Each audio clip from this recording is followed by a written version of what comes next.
It's not easy being a Pan-Africanist. For because the mindset of our people is so colonized, they are going to isolate you. They are going to look at you as if you are a mad person. They are going to look at you as if you are unreasonable. But it is a cause worth pursuing. When Ghana achieved its independence in 1957, Kwame Nkrumah told the crowd, "Our independence is meaningless unless it is linked up with the total liberation of the African continent." Over the coming years, as other African nations achieved their independence, Nkrumah remained skeptical. These new states were still economically reliant on Western powers. The solution, he believed, was to create a United States of Africa, a federation, like in America, which would give Africans collective power. Sadly, although many people have shared Nkrumah's vision, it has never been made a reality.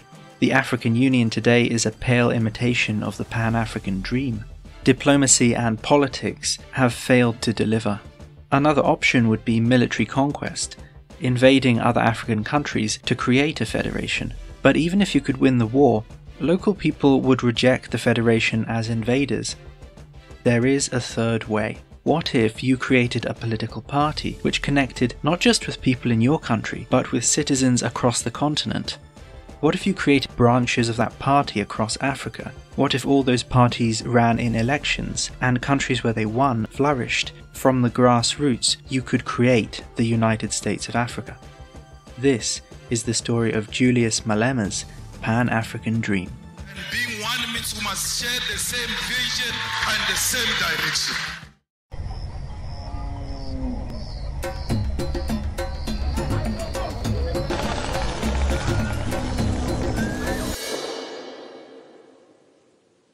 In December 2019, Julius Malema was frustrated. "I'm not your father, Papa Bushiri. I'm not Papa of anyone." It was one of the terms of address used by the popular prophet, Shepherd Bushiri. "I received Papa. I'm in Parliament, Papa." Days earlier, Naledi Chiwa had attended Bushiri's church, claiming the prophet's prayers had helped her get a position as an MP in Malema's Economic Freedom Fighter Party. We involved everyone on issues that do not belong to them. Malema's annoyance makes sense. A politician who feels like a religious prophet is overstepping the bounds and entering the political arena. He reminded everyone he was in charge. "It's not Papa's position, it's a position of the revolution. It can be taken any time from you." But underneath the surface, a bit more was going on. For decades, South Africa has struggled with what some call an Afrophobia problem. Resentment that African migrants might be stealing jobs has led two of South Africa's main political parties to adopt a moderately anti-immigration stance. Julius Malema's Economic Freedom Fighters Party has offered an alternative. Malema sees Afrophobia as a product of neocolonialism. It is your white people who hire Zimbabweans, pay them low so that you can fight amongst yourselves as Africans. See them for what they are. This position hasn't always been popular amongst EFF's target demographic.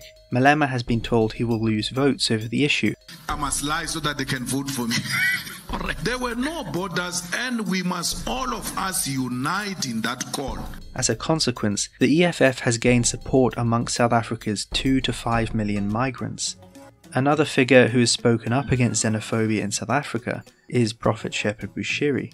Bushiri, a Malawian immigrant, targeted the migrant demographic with great success to grow his congregation. Despite various accusations against Bushiri, Julius Malema courted a friendship with the prophet, defending him on social media. But in December 2019, that alliance went down in flames. "I'm not Papa of anyone." After Bushiri's mysterious departure from South Africa in 2020, Malema was quick to spin the whole thing in his favour. In a United States of Africa, with open borders, alleged criminals like Bushiri could not escape. Like Bushiri's church, which boasted branches across Africa, Malema's EFF was also expanding on the continent. EFF parties started in Eswatini, Lesotho, Namibia, Botswana, Zimbabwe, Zambia, Malawi, an affiliated party in Kenya, small branches in Liberia and Nigeria. Many struggled to win votes early on. But on the strength of ambition alone, Julius Malema became a trailblazer in his attempt to create a pan-African political network. Malema's dream has brought him into conflict with more than just profits. The Botswanan government has been a long-term enemy. Its close relationship with the USA is seen by Malema as a threat to a united Africa. We need to remove the government of Botswana through the people of Botswana. While still a leader of the ANC Youth League, Malema declared a plan to properly topple that government through democratic means. More recently, the EFF's 2019 manifesto promised that the party will work towards the African isolation of Botswana. Malema's Pan-African vision is aggressive in terms of economics and foreign policy. EFF branches promise land redistribution, even in countries like Zimbabwe, which have experienced mismanagement of similar promises. But when it comes to social custom, things are more flexible. Within South Africa, EFF is firmly in favour of LGBTQ+ rights, whilst the Namibian branch has become notable for its opposition. As a politician, Malema chooses his pragmatic moments carefully. In the build-up to the 2024 elections, the EFF adjusted its stance on immigration labour, suggesting companies should employ at least 60% South Africans. The move was interpreted as a temporary relaxation of EFF's pro-immigrant policy to boost its standing in the polls. But abroad, Malema continues to cast himself as a firebrand. His speech to the Pan-African Institute in Kenya in 2023 went viral on the internet. Pan-Africanism is a set of ideas written in chains, with blood, spear, and the unforgiving guns of the sons and daughters from the Algerian Revolution to the Battle of Kutoko-Naval. His willingness to criticize governments which entertain neo-colonial powers attracted the ire of Kenyan President Ruto. Because the things he said during election and the things he's doing now are two different things. There is a future where EFF wins election victory in South Africa, giving it the power to properly fund and legitimize its branches throughout Africa. Perhaps Namibia turns red next, then Zambia and Malawi.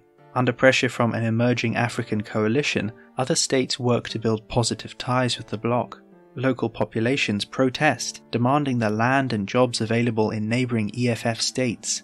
Botswana is isolated until a spontaneous protest movement topples the government. Foreign powers find they cannot negotiate with individual African nations. They are met with a fixed rate of demands and prices.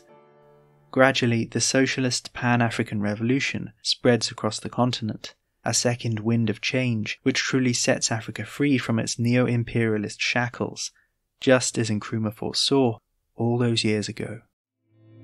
For now, it remains a lofty dream. Julius Malema must focus on South Africa's internal politics.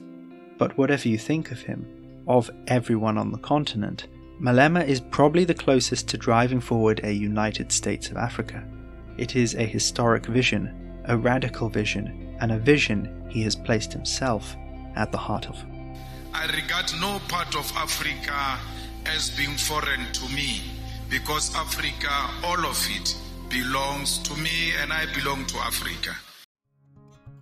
If you enjoyed this content and would like more, please subscribe to The Africa Review on YouTube.